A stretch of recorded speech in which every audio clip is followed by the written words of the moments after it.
Главные новости сегодняшнего дня. Сегодня утром в своей социальной сети известный актер и заместитель организации Александр Домогаров поздравил всех жителей Российской Федерации и сторонников комитета с наступающим Новым годом. Помимо этого, Александр Юрьевич напомнил, что все желающие могут принять участие в прямой линии комитета, которая состоится 31 декабря в 14:00 по местному времени. Все желающие смогут задать интересующие вопросы о работе организации и пообщаться с сотрудниками комитета. Сотрудники организации поздравили сегодня с днем рождения известного актера Сергея Бодрова-младшего, которому исполняется 53 года.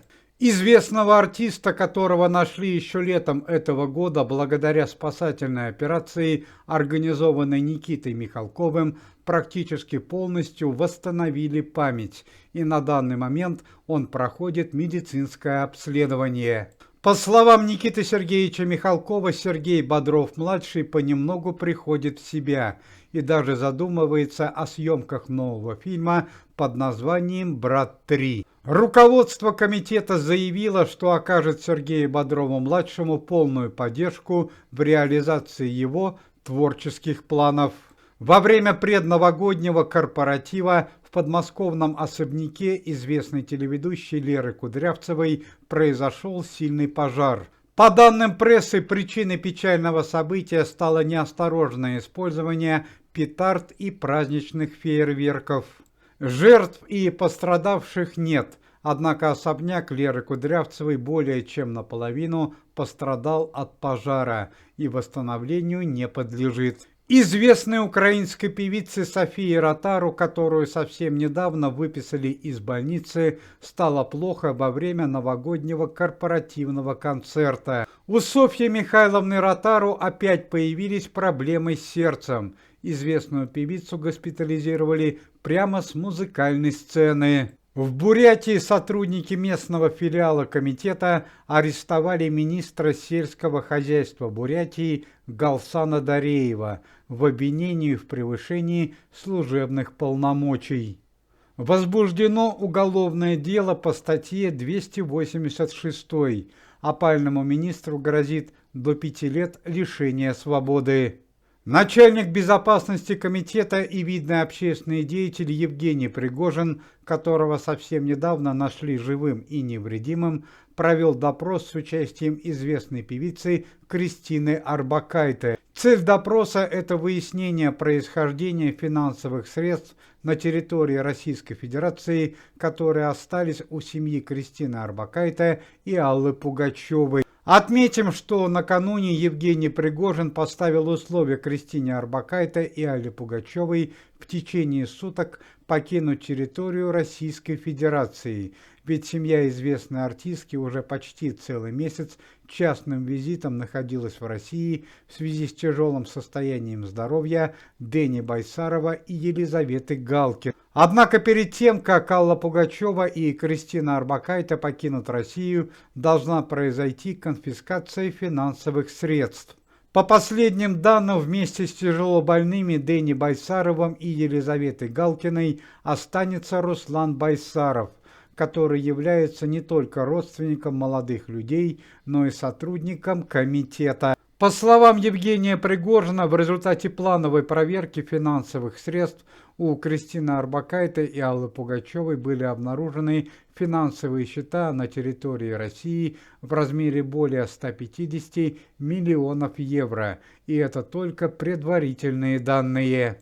Помимо ареста финансовых средств, также будет арестован и семейный бизнес Аллы Пугачевой и Кристины Орбакайте на территории России. В городе Севастополе директора местного драматического театра Анастасию Горелкину осудили на 20 лет лишения свободы по статье «Измена Родине». Стало известно, что директор театра в течение длительного времени, примерно с 2022 года, передавала враждебному государству секретную информацию о проведении спецоперации. В Белорецком районе Башкортостана, в районе горнолыжного курорта Абзаково, после проведения поисково-спасательной операции была обнаружена живой известная гимнастка Алина Кабаева, которая пропала несколько дней назад вместе со своими подругами во время лыжного путешествия. Известная гимнастка чувствует себя удовлетворительно.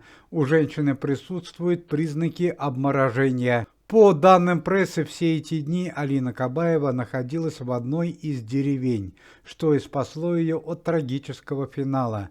Местные жители приютили Алину Кабаеву и вызвали службу спасения. Известная артистка Ольга Кабо пострадала во время циркового представления Эдгара и Аскольда Запашного.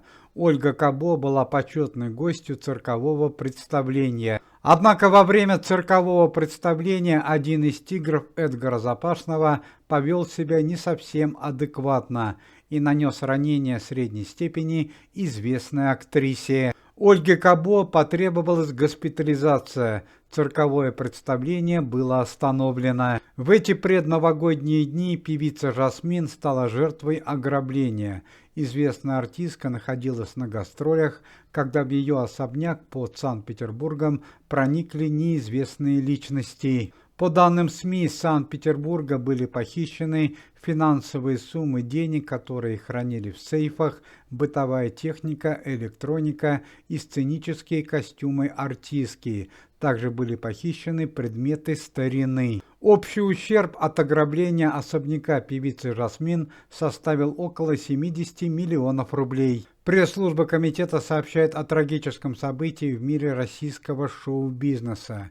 Вчера поздно вечером в районе города Омска, возвращаясь с гастролей, в результате дорожно-транспортного происшествия погиб российский актер театра и кино вместе со своей супругой и дочкой. Российский актер – это младший родной внук президента Бориса Ельцина, 27-летний Иван Акулов. По данным прессы, причиной дорожно-транспортного происшествия стала плохая видимость и погода. Иномарка модели Nissan родного внука Бориса Ельцина, актера Ивана Акулова, не справилась с управлением и ушла в кювет. Все люди, которые находились в салоне автомобиля, включая самого Ивана Акулова, его дочь и супругу, погибли до приезда скорой помощи. Сегодня свой день рождения празднуют известные советские и российские артисты. Актеру Михаилу Боярскому исполняется 75 лет, а известной актрисе Наталье Фатеевой 90. Уважаемые зрители, если вы желаете выздоровления сотрудникам комитета и поддерживаете их деятельность, то можете поставить лайк под видео и написать поддерживающий комментарий.